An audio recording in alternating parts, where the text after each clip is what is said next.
Tutoriel complet de ZWCAD 2025, bonjour et bienvenue dans ce nouveau tuto. Sans plus tarder, je vous partage mon écran. Alors, déjà, quand vous ouvrez ici ZWCAD, il va vous demander si vous voulez le définir par défaut. D'accord? Ça veut dire qu'à chaque fois que vous double-cliquerez sur un fichier DWG, il s'ouvrira avec ZWCAD.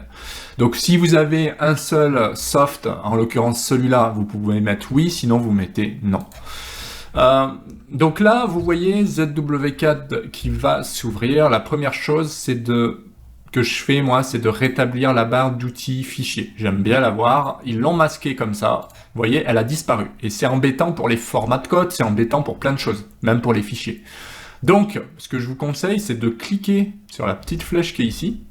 Vous cliquez ici et vous mettez « Montrer la barre de menu », tout simplement. Et là, vous avez bien les fichiers, vous avez bien format, et vous avez, voilà, format calque, type de ligne. Les outils, ça peut être pas mal aussi, les outils comme les palettes, voilà. Donc, un conseil, rétablissez-la. Ensuite, la deuxième chose que je fais, c'est que je modifie les couleurs. Voilà, option, donc je vais taper option au clavier, et je vais faire entrée. Alors, qu'est-ce que je change? Le thème, tout simplement, foncé ou clair, moi je l'ai mis clair. Et les couleurs, si vous les mettez sur fond blanc, vous mettez fond blanc. Si vous mettez, je sais pas moi, voilà, vous pouvez mettre noir, blanc, c'est comme vous voulez. Peut-être que pour la vidéo, blanc, c'est pas plus mal. On va essayer. Ouais, bof. Ouais, en fait, non. Hein. C'est vrai que souvent, on aime bien travailler sur fond noir, donc c'est pas grave, je vais recommencer, je vais faire option, et je vais laisser quand même sur fond noir. Voilà. Parce que sinon, il faut changer la réticule, il faut tout changer, enfin c'est un petit peu pénible. Par contre, je vais virer la grille qui est ici, donc ça va nous amener à parler un petit peu de toute cette histoire de paramétrage et de variables système. Juste, je vous enlève ma caméra pour que vous voyez bien des deux côtés ce qui se passe. Alors en bas à gauche, évidemment, on a ce qu'on appelle le mode d'accrochage à la grille. C'est un mode qu'on pourrait qualifier de résol, si vous vous rappelez à l'époque. Bref, qui va s'accrocher à la grille. Donc ça a tendance un petit peu à saccader. C'est normal, ça s'accroche à chaque point. Affichage de la grille, c'est ça. Donc, et accrochage sur la grille, c'est ça. Ensuite, vous avez le mode évidemment ortho, que je vous conseille de laisser, ou le mode polaire. Les deux sont un peu complémentaires. Polaire va plus loin que le mode ortho, qui est simplement 90, d'accord? Un angle à 90. Donc, tous les objets que je fais, c'est soit ça, soit ça, soit ça, soit ça. Donc, 90. Si vous mettez polaire, clic droit, vous pouvez même paramétrer le type d'angle par incrémentation. Voilà. Vous mettez l'angle que vous voulez. Et donc, c'est des espèces d'incrémentation d'angle, hein, le polaire. L'accrochage aux objets, indispensable. Clic droit, paramètres. En général, je mets milieu, centre géométrique, nœud, cadran. Non, je mets pas tout, mais je mets juste perpendiculaire et intersection. Et puis c'est tout. Ouais, en général, c'est comme ça que je le configure. Ça, je sais pas. C'est pour les nuages de points, donc à voir. Moi, je les utilise pas forcément, mais en tout cas, une fois que c'est bon, vous faites OK. L'accroche objet, pour rappel, c'est quand je fais une nouvelle ligne, donc je tape L, ligne, il me demande milieu, extrémité. Donc si je m'accroche aux extrémités, et vous voyez le fait d'avoir mis extension, si je vise là et que je retourne là, il fait une extension par rapport à ça. Donc il sera parfaitement placé. Je peux faire du milieu et aller là, voilà. Donc on peut vraiment faire ce qu'on veut. Milieu, milieu, milieu, milieu, etc., etc. Donc ça, c'est le petit test accrochage objet. Le mode d'accroche, le repérage d'accrochage objet, c'est quoi? C'est quand j'ai fait ça et que je me suis écarté, par exemple. Ça, c'est du repérage. Donc, je clique, il repère, et je peux me mettre là. Je m'écarte. Ici, repère, je me mets là. Repère, repère, clic, et là, je suis parfaitement aligné à la fois ici et là-bas.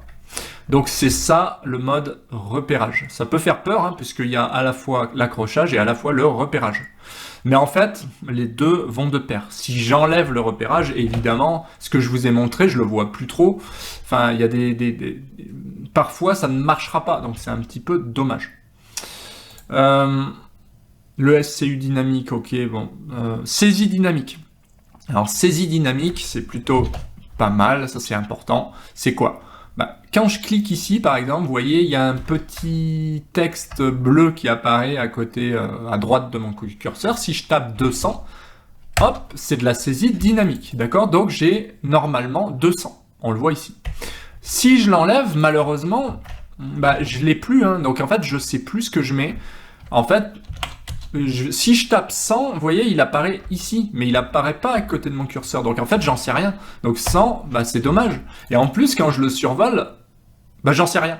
Donc un conseil, pensez à utiliser cette saisie dynamique parce que rien qu'en survolant, je sais qu'il fait 100. Et si je fais ça, je peux même faire tab et mon 139 là, je fais 200 à la place, directement. Voilà la saisie dynamique, à quoi ça sert concrètement. Ça sert déjà d'avoir le texte à côté du curseur, ça remplace l'outil mesurer, puisque je sais exactement combien ça fait, et etc., etc. Donc on va pas parler ici de tous les paramètres, puisque j'ai déjà créé des formations là-dessus, ça a tendance à être un petit peu fastidieux, il faut un petit peu de maîtrise, mais si je clique ici, à retenir, là, sur les 3 petites barres bleues, vous pouvez les afficher ou les masquer. Par exemple, le plein écran, je ne l'ai jamais utilisé, donc je pourrais très bien l'enlever. Les performances graphiques, on les laisse en général. Isoler les objets, ça sert pas à grand chose, moi je trouve. Mais c'est personnel, hein. La transparence, c'est pareil, et ça dépend dans quoi vous êtes. Moi, je m'en sers pas. Alors, vous voyez, ici, ça va être plutôt de ce côté-là, voilà. Et tout ce qui est ici, ça va être plutôt de ce côté-là, d'accord? Les coordonnées, c'est ce machin-là, là. Et ensuite, c'est dans l'ordre. Donc là, ils ont mis ça dans l'ordre. Donc en fait, ça vous permet de vous y retrouver. Coordonnées, vous savez que c'est le tout premier là-bas. Mode d'accrochage, quoique, non, c'est pas tout à fait dans l'ordre, mais vous avez quand même l'affichage de la grille, etc., etc. Bon, ils ont essayé de faire quand même dans l'ordre. Et vous voyez, si j'enlève en fait la grille, elle n'apparaît plus ici. Si je la remets, elle apparaît à nouveau ici. Voilà, donc bon. À vous de vous y retrouver. Moi, ce que je fais en général, c'est que je clique. Vous voyez, transparence, je clique plusieurs fois et je vois qu'il est là. Voilà. Donc, quand vous ne connaissez pas, vous cliquez plusieurs fois afin de voir où ça se trouve. C'est un petit conseil d'amis. Ensuite, vous avez les barres ici, les palettes plutôt de propriété. Les barres, c'est plutôt la barre de commande, voilà. Mais là, c'est ce qu'on appelle plutôt les palettes. Alors les palettes, c'est utile, pourquoi? Parce que par exemple, propriété, là, si je prends cet objet au hasard, quand je vais dans propriété, il me dit, tiens, cet objet, il est comme ça, mais je peux le mettre en jaune, voilà.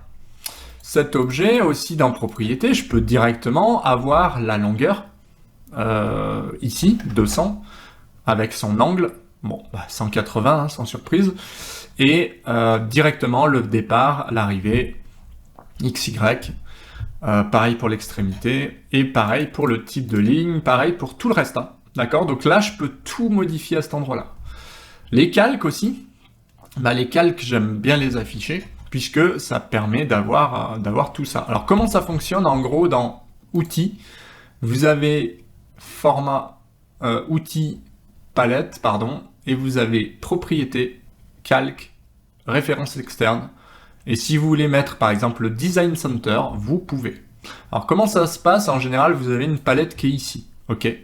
Quand on ouvre ZW4, d'ailleurs c'est à droite, hein, c'est pas gênant en soi. C'est que vous faites clic droit et vous autorisez l'ancrage soit à gauche, soit à droite.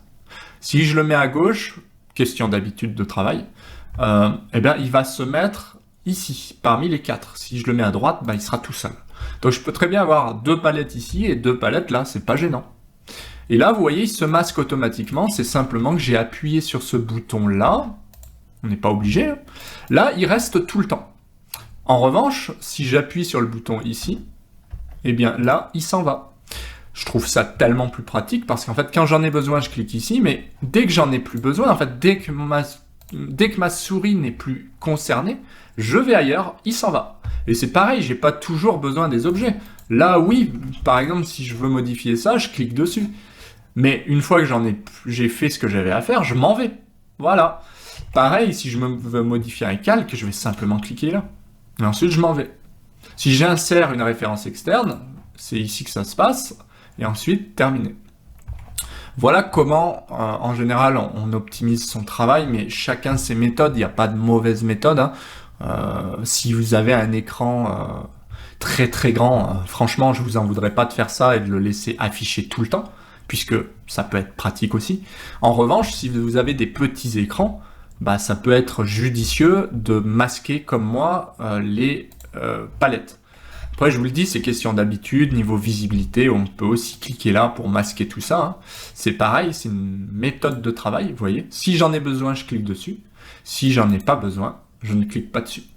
Donc, tout dépend ici ce que vous voulez faire. Vous pouvez masquer des choses, etc., etc. C'est pareil pour la barre de commande. Il y en a qui ont des barres de commande comme ça. D'accord? Pourquoi pas? Sinon, moi, j'ai plutôt tendance à dire, bon, ok, la barre de commande, je m'en sers quasiment pas, je vais faire ça. Et en fait, moi, ce que je veux, c'est quand je tape une commande, par exemple décaler, ouais, bon, je vais juste vérifier ce qu'il me met, mais une fois de plus, vous vous rappelez, la saisie dynamique, là, qui est ici, ben, en fait, vous voyez, il me demande déjà spécifier une distance de décalage par. Donc, tout ce qui est écrit dans la barre de commande, finalement, ça a vraiment plus d'intérêt puisque dans ma saisie dynamique, je vais décaler par quoi? Par 20. Ça s'écrit directement à côté de mon curseur. Et là, quand je décalerai, ce sera décalé de 20. Et valable pour tous les objets. D'accord?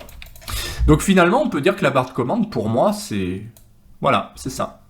Tout dépend comment vous utilisez votre AutoCAD. On a déjà fait le tour de pas mal de choses. Ensuite, début, oui, on va tout trouver là-dedans. Donc début, c'est tout ce qui est dessin. Moi, j'utilise les raccourcis, donc j'ai pas forcément besoin de cliquer de partout. Mais voilà, modification, par exemple, DP hein, pour déplacer, CP pour copier, E pour étirer, ligne pour ligne, PO pour polyligne, etc. Et si vous savez pas, en général, ce que je fais, c'est que je tape la première lettre. OK, PO polyligne ou PL, je vais taper PO à chaque fois. PO, tac, tac, ligne L, tac, tac, et voilà, ça va tellement plus vite en fait. Et si je veux étirer, je vais faire E, étirer, tac, j'étire ça, mais je peux aussi étirer tout ça, tac. Voilà, ou alors je vais juste étirer tout ce machin-là. Voilà comment ça fonctionne, voilà comment on gagne du temps, etc.